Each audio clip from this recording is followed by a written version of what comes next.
महाभारत के युद्ध में लाखों योद्धा मारे गए, अच्छे भी और बुरे भी, और अंत में उन सबको इसी धरती की मिट्टी में जगह मिली। लेकिन क्या आप जानते हैं, उन लाखों लाशों में एक लाश ऐसी थी जिसे धरती माँ ने अपनी गोद में जगह देने से साफ इनकार कर दिया था। वह योद्धा कोई और नहीं, सूर्य पुत्र कर्ण थे। सोचिए, जिस कर्ण ने जीवन भर अपनी हर चीज दान कर दी, मरने के बाद उसी कर्ण को 2 गज जमीन क्यों नसीब नहीं हुई? क्या कर्ण बहुत बड़े पापी थे? जहाँ वजह कुछ और थी। आखिर क्यों भगवान श्री कृष्ण को प्रकृति के नियम के खिलाफ जाकर अपनी हथेली पर कर्ण की चिता जलानी पड़ी? आज की वीडियो में हम उस रहस्य से पर्दा उठाएंगे कि धरती ने कर्ण को ठुकराया क्यों। नमस्कार दोस्तों, स्वागत है आपका संस्कृति पर।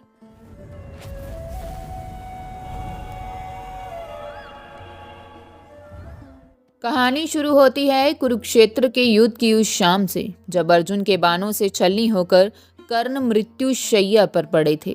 अर्जुन को लगा कि उन्होंने अधर्म का नाश कर दिया है, लेकिन श्री कृष्ण जानते थे कि कर्ण का शरीर भले ही हार गया हो, लेकिन उसकी आत्मा अभी भी महान है।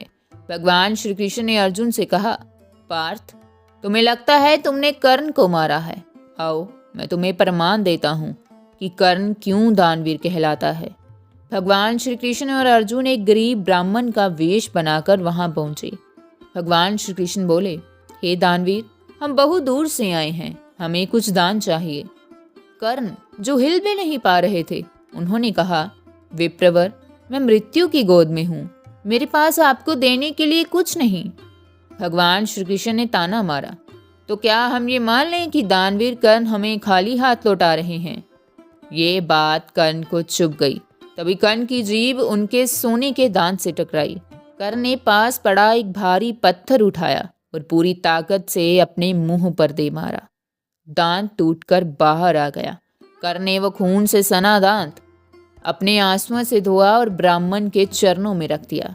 तब ये देखकर भगवान श्री कृष्ण का दिल पसीज गया। वो अपने असली रूप में आए और बोले, कर्ण, तुम धन्य हो, मांगो, आज तुम जो मांगोगे मैं तुम्हें दूंगा। कर्ण ने हाथ जोड़कर 3 वरदान मांगे। पहला, हे केशव, अगले जन्म में मेरे राज्य में कोई गरीब ना हो। दूसरा, प्रभु, आप हमेशा मेरे साथ रहें। और तीसरा, सबसे महत्वपूर्ण वरदान कर्ण ने मांगा, प्रभु, मेरा पूरा जीवन सूत पुत्र और अधर्मी के ताने सुनने में बीता, इसलिए मेरी एक ही इच्छा है, मेरा अंतिम संस्कार ऐसी जगह पर किया जाए जहां सृष्टि के आरंभ से लेकर आज तक कोई पाप ना हुआ हो। मुझे एक कुंवारी धरती चाहिए। कर्ण को एक पाप मुक्त जगह चाहिए थी। भगवान श्री कृष्ण ने तथास्तु कह दिया, लेकिन उन्हें अंदाजा नहीं था कि ये वरदान धरती के लिए एक चुनौती बन जाएगा। कर्ण के प्राण निकलते ही भगवान श्री कृष्ण ने अपना वचन निभाने के लिए पूरी पृथ्वी को छानना शुरू किया।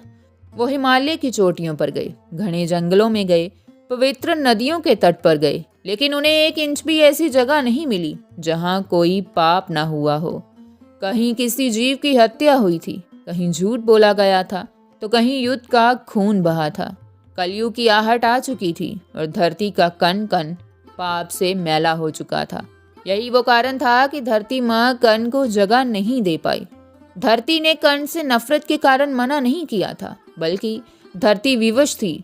कर्ण की शर्त थी पाप मुक्त भूमि, और पूरी पृथ्वी पर ऐसी कोई जगह बची ही नहीं थी जो कर्ण जैसे पवित्र आत्मा का भार उठा सके। तकनीकी रूप से धरती अयोग्य हो चुकी थी कर्ण का अंतिम संस्कार करने के लिए। सूर्य ढल रहा था और कर्ण का शरीर रखा हुआ था। अपना वचन निभाने के लिए और अपने भक्त के सम्मान के लिए भगवान श्री कृष्ण ने एक अंतिम निर्णय लिया। उन्होंने देखा कि इस ब्रह्मांड में केवल एक ही जगह ऐसी है जो आज भी पूरी तरह पवित्र और पाप मुक्त है, और वो है स्वयं नारायण का शरीर। भगवान श्री कृष्ण ने समुद्र के किनारे अपनी दाईं हथेली आगे कर दी। उन्होंने कहा, मेरी हथेली पर आज तक कोई पाप नहीं हुआ है। उन्होंने कर्ण के शरीर को अपने हाथों में उठाया, चंदन की लकड़ी सजाई और अपनी ही हथेली पर कर्ण का दाह संस्कार किया। उस दिन अग्नि कर्ण के शरीर को जला रही थी, लेकिन दर्द श्री कृष्ण को हो रहा था।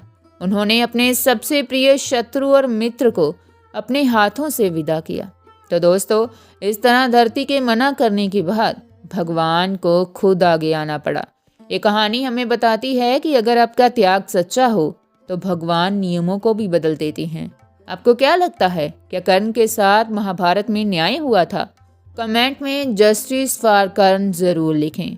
अगर इस अनसुनी कहानी ने आपके रोंगटे खड़े कर दिए हों तो वीडियो को लाइक करें और चैनल को सब्सक्राइब करना ना भूलें। मिलते हैं अगली वीडियो में। जय श्री कृष्ण।